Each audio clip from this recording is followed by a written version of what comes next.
సరే ఇక్కడ చూసుకుంటే జగన్మోహన్ రెడ్డి గారు అంత ఈజీగా వదిలేసి అంటే 11 సీట్లు గెలిచామని చెప్పేసి అంత ఈజీగా వదిలేటట్టు లేదు. ఓదార్పు యాత్ర అయితే స్టార్ట్ చేయబోతున్నట్టు ఒక హింట్ ఇచ్చారు. డిసెంబర్‌లో ఎండింగ్‌లో ఆ విధంగా ఓదార్పు యాత్ర మొదలు పెడతా అన్నారు.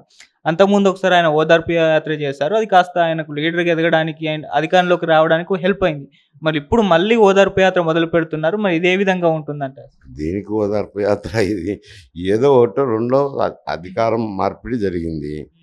అధికారంలో ఉన్నప్పుడు కొన్ని చోట్ల వైఎస్ఆర్‌సీపీ వాళ్ళు గూడా అక్రమాలకో, అన్యాయాలకో రోజంతా ఏదో వాళ్ళ అధికారాన్ని ఉపయోగించి ఏవో కార్యక్రమాలు చేసింటారు. అధికార మార్పిడి జరుగుతానే తెలుగుదేశం పార్టీలో గూడా ఈ మా మీద ఇట్లా చేశారు గదా! అధికారం ఉన్నప్పుడని కొన్ని చోట్ల సంఘటనలు జరగచ్చులే. కొన్ని సంఘటనలు జరిగినాయి. మరి ఇంక ఓదార్పు దేనికి చేస్తాడో తెలీదు గానీ నాకు 3, 4, 5 చిన్న సంఘటనలకు ఏమని ఓదార్పు చేస్తాడు. వాళ్ళు చేశారు, వీళ్ళు చేసుకున్నారక్కడ. కాకపోతే ఇప్పుడొచ్చిన అధికారంలోకొచ్చిన ఎన్‌డీఏ కూటమి కొంచెము ఎక్స్‌పీరియన్స్ ఉన్న వ్యక్తే ముఖ్యమంత్రి గారు. అటువంటివి సంఘటనలు జరగకుండా పునరావృతం కాకుండా చూసుకోవాల్సిన బాధ్యత అయితే ఉంటుంది. ప్రభుత్వం అన్నాక అందరికీ ప్రభుత్వం కాబట్టి. మరి వాళ్ళ పరిస్థితి ఏమిటో చూసుకొని కదా ప్రభుత్వం తప్పులు చేసినప్పుడు తప్పుల మీద రియాక్ట్ అయ్యేదానికి అవకాశం ఉంది. ఓదార్పు యాత్ర నుండి, ఇంకొక నిరసన యాత్ర నుండి, పాదయాత్ర నుండి, నిరసన ఓతం నుండి ఏదో ఒకటి చేసేదానికి అవకాశం ఉంటుంది. అటువంటి అవకాశాల్లో ఉండేది కొంచెం కనపడేది ఏమిట్రానంటే ఈయన వస్తూనే అమరావతి అని మొక్కుతున్నాడు. అమరావతి అంటేనే రాయలసీమలో కొంచెం రియాక్షన్ ఉంటుంది. మరి ఈయన అధికారంలో ఉన్నప్పుడు ఏమైనా రాయలసీమకు ప్రాధాన్యతనిచ్చారంటే ఇవ్వలేదు. క్యాపిటల్ అయితే న్యాయ రాజధాని అన్నారు. కానీ అడ్మినిస్ట్రేటివ్ క్యాపిటల్ ఏమో విశాఖపట్నం తీసిపోయారు. లెజిస్లేటివ్ క్యాపిటల్ ఏమో అమరావతిలో ఉన్నది. ఇక్కడికి న్యాయ రాజధాని అన్నాడు. న్యాయ రాజధాని అంటే ఏముంది? హైకోర్టు. మళ్ళా విశాఖలో ఒక బెంచి, గుంటూరులో ఒక బెంచ్ అన్నారు. ఇక్కడ ఏముంది? అదొక బెంచ్ పెట్టుకున్నట్టు అంతే కానీ సీజే మాత్రం ఉంటాడు, ఒక బెంచ్ పెట్టుకున్నట్టు. దానివల్ల రాయలసీమకైతే న్యాయం జరగలేదు కదా. అటువంటి ఉండి విషయాలు ఉండితే ఆయన నేను ఉన్నప్పుడైతే నేను రాయలసీమకి ఇది చేసినాను కదా అని చెప్పుకొని కొంచెం ప్రజల్లోకి వెళ్ళేదానికి అవకాశం ఉండేది. ఇటువంటి చిన్న సంఘటనలు పోతే అది ప్రజల్లో పెద్ద ఉత్సాహం కనపడదు. సరే ఇటు జగన్ గారి పైన కూడా అంటే కొన్ని రోజుల నుంచి కూడా అసెంబ్లీకి ఇక వెళ్లరు. ప్రమాణ స్వీకారం కూడా స్పీకర్ యొక్క కార్యాలయంలో చేస్తారని చెప్పేసి ఎన్నో వార్తలొచ్చాయి. అసెంబ్లీ బహిష్కరణ చేశారు. జగన్ గారితో పాటు ఎవరు ఎమ్మెల్యేలు అసెంబ్లీకి వెళ్లరు అనే వార్తలైతే వినిపించాయి. కానీ ఇవాళ అసెంబ్లీకి వచ్చి ప్రమాణ స్వీకారం చేసి అలా వెళ్ళిపోయారు. సో ఇదే లాస్ట్ టైమ్ ఆయన అసెంబ్లీకి రావడం. మళ్ళొచ్చే ఎలక్షన్స్ వరకు ఆయన రారు అని చెప్పేసి అయితే వార్తలు వినిపిస్తున్నాయి. మరి అసెంబ్లీ బహిష్కరణ చేస్తారు అన్న వార్తల పైన మీ ఒపీనియన్ ఏంటి? ఇప్పుడు ఆయన శాసనసభ్యుడు అయినాడు. ఆయనతో పాటు మరో 10 మంది శాసనసభ్యులు అయినారు. శాసనసభ ప్రమాణ స్వీకారం చేయడం అనేది అది శాసనసభ్యుడిగా అతని బాధ్యత, విధి. ప్రజల తరపున ఎన్నుకోబడిన తర్వాత ప్రజలకు సేవ చేస్తామని, రాజ్యాంగాన్ని పరిరక్షిస్తామని ప్రమాణం చేసి ప్రమాణ స్వీకారం చేయాల. అది మామూలుగా ఆనవాయితీ అయితే ఉంది అనుకోండి. ఏది శాసనసభలో చేయొచ్చు. ఏమైనా ఇబ్బందికర పరిస్థితుల నుండి శాసనసభకు హాజరు కాలేకపోతే శాసనసభ కార్యాలయంలో చేస్తుంటారు. అది ఏది అనారోగ్యమో అంత ఇబ్బందికర పరిస్థితి ఉండాలి. ఇప్పుడు ఆయన 11 మంది శాసనసభ్యులే ఉండి ఒక రాష్ట్రానికి ముఖ్యమంత్రిగా పరిపాలించారు నిన్నటి వరకు. లెజిస్లేచర్ పార్టీ నాయకుడిగా ఉన్నారు. అంటే లెజిస్లేచర్ పార్టీ నాయకుడు అని అంటే అప్పుడు తెలుగుదేశం అయితేనేమి, స్వతంత్రులు అయితేనేమి ఎవరున్నా అందరికీ నాయకుడే ఆయన. అప్పుడు నాయకుడుగా ఉన్న వ్యక్తి అధికారం పోతానే శాసనసభలో వచ్చి ప్రమాణం చేయడం గౌరవప్రదమైంది. శాసనసభకు గౌరవం ఇచ్చినట్టు. కాబట్టి వచ్చిండొచ్చు, ఇచ్చిండొచ్చు. రేపు శాసనసభ సమావేశాల్లో పాల్గొనరా అంటే వాళ్ళు ప్రతినిధులుగా ఎన్నుకున్నాక శాసనసభ సమావేశంలో పాల్గొని ప్రజా సమస్యలను లేవనెత్తి ప్రభుత్వ లోటుపాట్లను వేలెత్తి చూపించగలిగితేనే కదా మళ్ళీ ప్రజల్లో ఉత్సాహం వచ్చేది. నేను శాసనసభ్యకే వెళ్ళనని ప్రమాణం చేసి వెళ్తే అది ఒక రకంగా ప్రజలను అవమానపరిచినట్టు అవుతుంది. మీరు ఎంతో ఒక శాతం ప్రజలు వేసినారు, ఓడిండొచ్చు. కొంతమంది శాతం ప్రజలైతే ఓట్లు వేసినారు కదా. ఒక మాట అన్నారు అనుకోండి చంద్రబాబు నాయుడు, ఇది కౌరవ సభ లేక శాసనసభ, నేను మళ్ళీ నేతగానే ముఖ్యమంత్రిగానే అధికారంలోకి వచ్చి అడుగు పెడతాను శాసనసభలో అన్నాడు. అంటే ఆ దినం జరిగిన సంఘటన వేరేది.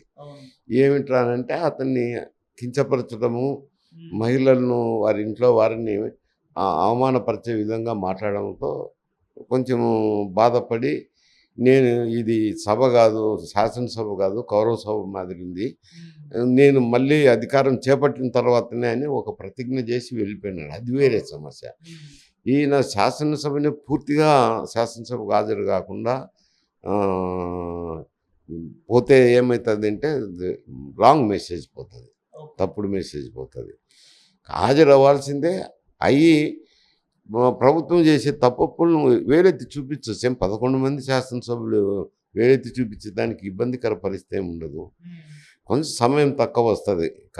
కాకపోతే వచ్చిన సమయంలోనే స్ట్రెంగ్త్ తక్కువ ఉంది కాబట్టి వాళ్ళకు సమయం తక్కువ వస్తుంది. అందులో ఫ్లోర్ లీడర్ కూడా కావాల్సిన సఫిషియెంట్ స్ట్రెంగ్త్ రాదు కాబట్టి.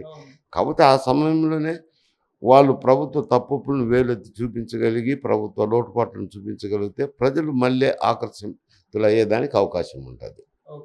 కానీ సార్ ఉన్న 11 మందిలో కూడా చాలామంది జంపింగ్ అవ్వబోతున్నారని వార్తలైతే వినిపిస్తున్నాయి. సో, ఒక 4, 5 అయితే పేర్లైతే ఉన్నాయి.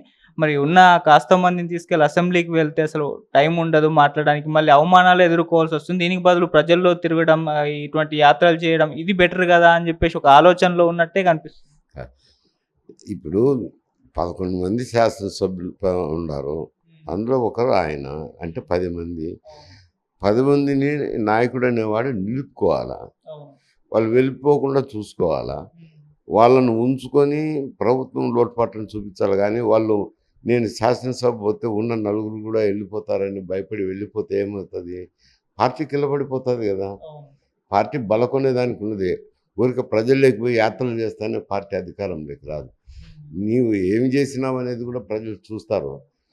ఒక నాయకుడిగా నువ్వు ధైర్యంగా పోరాటం చేసినారా లేదా అనేది చూస్తారు. కానీ శాసనసభ నుంచి పారిపోతే ఉన్న నలుగురు కూడా పోతారేమని పారిపోతే మాత్రం అది ప్రజల్లోకి రాంగ్ మెసేజ్ పోతుంది. కానీ సార్ ఇప్పుడు వైసీపీ నుంచి వెళ్ళిపోవాలనుకునే వాళ్ళు అయితే బీజేపీ లేదంటే జనసేన లేకుంటే టీడీపీ ఇటువైపు వెళ్తారు, కానీ కాంగ్రెస్ వైపు ఎందుకు చూస్తారంటారు? అసలు కాంగ్రెస్ పరిస్థితి ఇక్కడ చూస్తే చాలా ఘోరంగా ఉంది కదా.